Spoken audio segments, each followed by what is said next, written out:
au centre-est du territoire algérien, plus précisément à moins de 240 km au sud-est de la capitale, dans les hauts plateaux, sur une plaine de 500 mètres d'altitude, entre le chott du Hodna et ses monts, construite le long de la rivière L'Rsoub, s'élève la ville de Msila.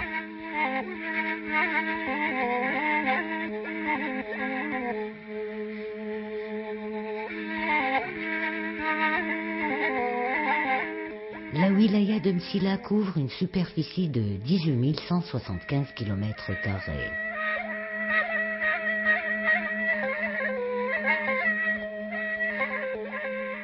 Son aspect écologique est unifié et son relief diversifié. Des dunes de sable, des forêts de pins, des oasis, des palmeraies. La steppe s'étend sur 63% de la superficie totale consacrée à la céréaliculture, l'arboriculture et les maraîchages.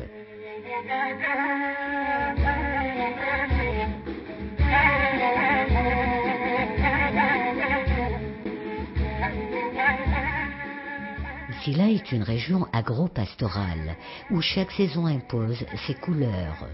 Son climat extrême et sa générosité qui offrent au bétail omniprésent des pâturages à perte de vue et des reliefs qui conservent encore des traces de vie antérieures à notre histoire.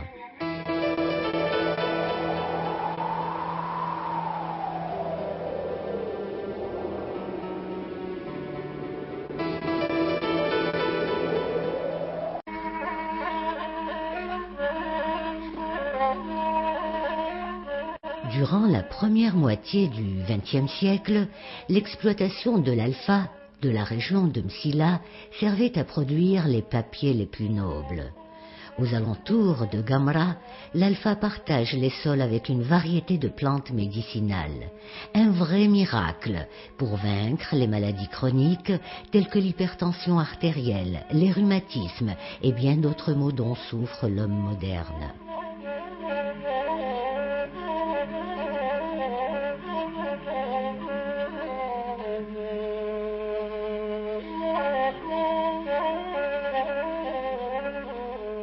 Le mouton du Hodna est réputé non seulement pour le goût de sa chair, mais également pour la qualité de sa laine sèche et pure.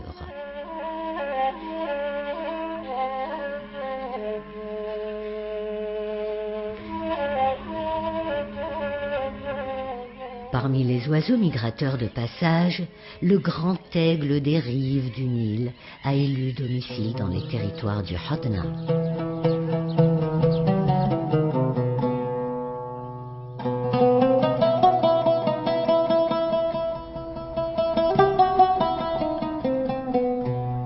Des champs d'alpha se perdent à l'horizon, le Hodna. Cette plaque tournante entre le nord et le sud à l'époque numide a vu se succéder une multitude de civilisations, des plus primitives aux plus prestigieuses. Seules les plus puissantes ont été épargnées, celles qui ont choisi le Hodna comme capitale et comme centre de rayonnement.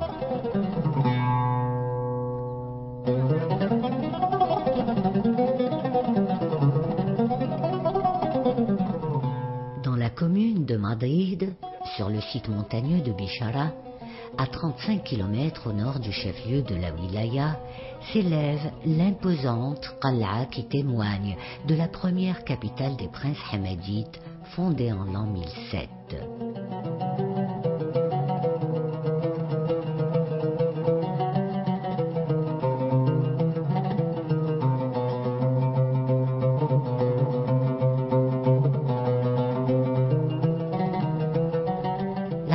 d'Ibn Hamed ben Boulourine, symbole d'une ville musulmane fortifiée, classée patrimoine mondial par l'UNESCO en 1980.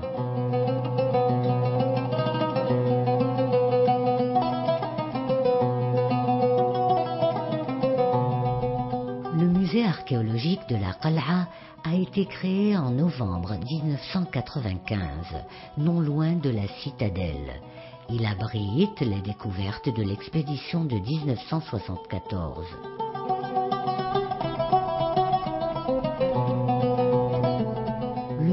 pu éroder et la main de l'homme n'a pu détruire la mémoire de la grande cité, ses habitations, sa mosquée, ses souvenirs qui vous plongent, au contact de chaque objet, dans un passé qui témoigne de la grandeur des peuples du Hodna.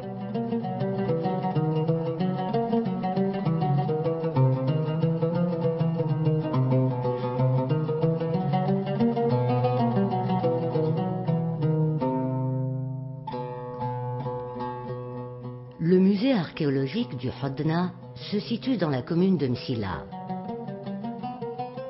Créé en 1993, il abrite la collection préhistorique, le fonds antique de la période romaine et byzantine, des pièces uniques de l'époque médiévale témoignant de l'ère islamique et des œuvres contemporaines qui méritent le détour.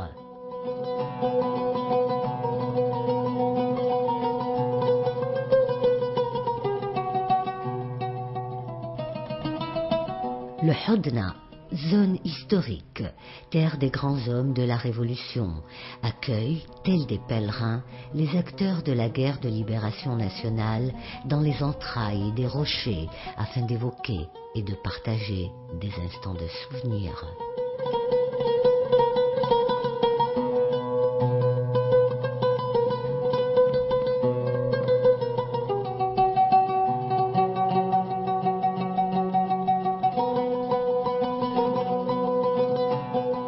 C'est là, dans l'oasis des 24 000 palmiers, au cœur de la cité du maître du bonheur, Bou Saada, que repose celui qui, épris de la région, n'a pu déraciner son âme des terres sacrées de cette ville pittoresque.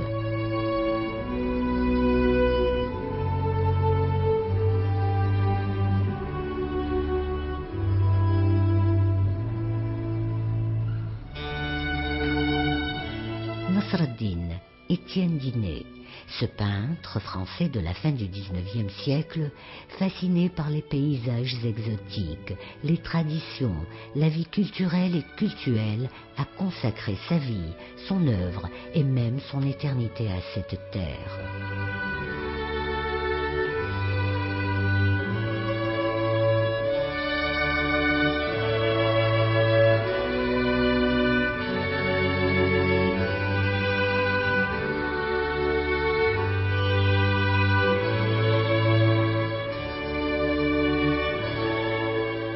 Mort à Paris le 20 décembre 1929, à son retour de son pèlerinage à la Mecque, épuisé, il émet le vœu d'être rapatrié et exhumé dans les jardins de Bou Saada.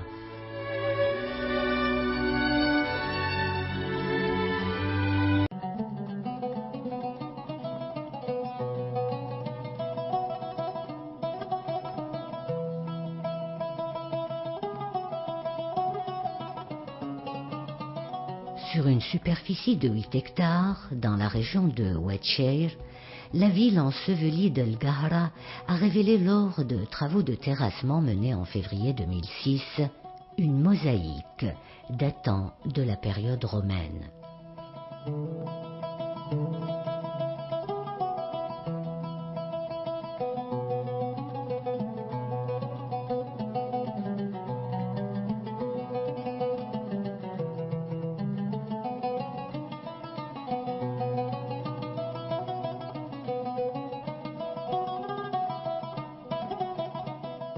Le climat continental, soumis aux influences sahariennes, permet au Hodna de recevoir entre 200 et 480 mm d'eau de pluie par an.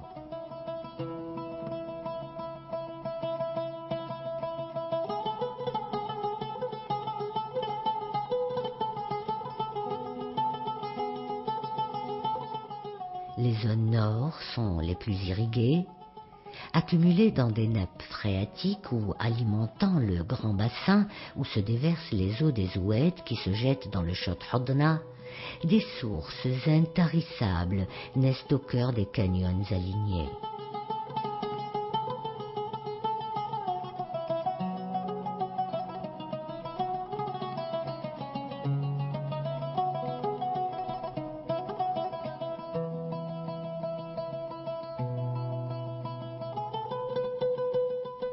le moulin Ferrero offre un décor incomparable.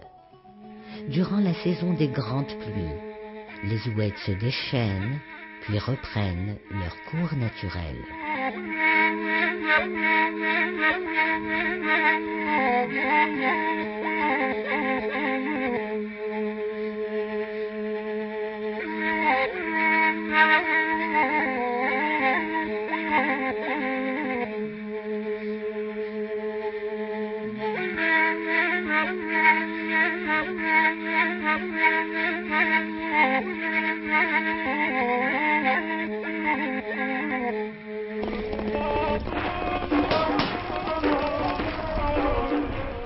Traditionnelle, la fantasia représente pour les populations de la région du Hodna un rituel ancestral où l'homme et le cheval, complices, réalisent des exploits et se donnent en spectacle pour la reconstitution de scènes anciennes encore vivantes dans la mémoire collective.